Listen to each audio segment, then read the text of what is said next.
سابق سینئر سفیروں کے گروپ نے مطالبہ کیا ہے کہ دفتر خارجہ کو ختم کر کے بین الاقوامی امور کا محکمہ قائم کیا جائے۔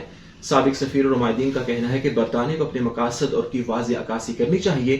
ان کا کہنا تھا کہ برطانیہ اب صرف اپنے روایتی اتحادی امریکہ اور یورپ پر انحصار نہیں کر سکتا اور اب اسے درمیانی درجے کی طاقتوں کے ساتھ نئی پارٹنرشپ جیسی شراکت داریاں کرنی چاہیے۔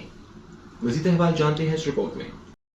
سابق سینئر سفیروں کے ایک گروپ نے مطالبہ کیا ہے کہ دفتر خارجہ کو ختم کر کے بین الاقوامی امور کا نیا محکمہ قائم کیا جائے جس کی دیواروں پر نوآبادیاتی دور کی چند ہی تصویریں ہوں۔ انہوں نے ایک پمفلٹ لکھا ہے جس میں برطانوی خارجہ پالیسی میں انقلابی اصطلاحات کی تجویز کی گئی۔ انہوں نے کہا کہ برطانوی دفتر خارجہ خواص کی حکمرانی کے نظریے پر کاربند ہے اور اس کی جڑیں ماضی سے جڑی ہوئی ہیں جس کی وجہ سے وہ واضح نتائج دینے میں مشکلات کا شکار ہے۔ اس کے جواب میں محکمے نے کہا کہ اس نے ترجیحات کا واضح طور پر تعین کر دیا ہے۔ سابق حکام کے گروپ کا کہنا ہے کہ نئے محکمے کو تجارت، امداد، ترقی اور کلائمیٹ چینج اور روایتی خارجہ پالیسی کے بہتر ملاپ کے ذریعے برطانیہ کی خوشحالی اور سیکیورٹی کے حوالے سے وسیع تر دائرہ کار ملنا چاہیے۔ ان کا کہنا ہے کہ برطانیہ کے لیے بار بار مختصر مدت کی پالیسی میں تبدیلی کرنے کی بجائے طویل المیعاد بین الاقوامی مقاصد کی تکمیل کرنا زیادہ بہتر رہے گا۔ انہوں نے یہ بھی کہا کہ حکومت کو قومی آمدنی کا 1% حصہ بین الاقوامی ترجیحات پر خرچ کرنے کا عزم کرنا چاہیے۔ یہ مطالبہ کرنے والوں میں سابق کیبنٹ وزیر لارڈ سیڈول، سابق ڈائریکٹر جنرل دفتر خارجہ معظم ملک اور ٹام فلیچر، سابق سفیر اور امور خارجہ کے مشیر ٹونی بلیئر، گارڈن براؤن اور ڈیوڈ کیمرون شامل ہیں۔ بین الاقوامی امور پر برطانیہ کی سوچ کی تجدید نامی یہ پمفلٹ سابق وزراء، قومی سلامتی کے مشیروں اور سینیٹر سول سرونٹس کی 2 روزہ کانفرنس کے نتائج کی عکاسی کرتا ہے۔ ان کا کہنا ہے کہ FCDO اور بین الاقوامی ترقی کا محکمہ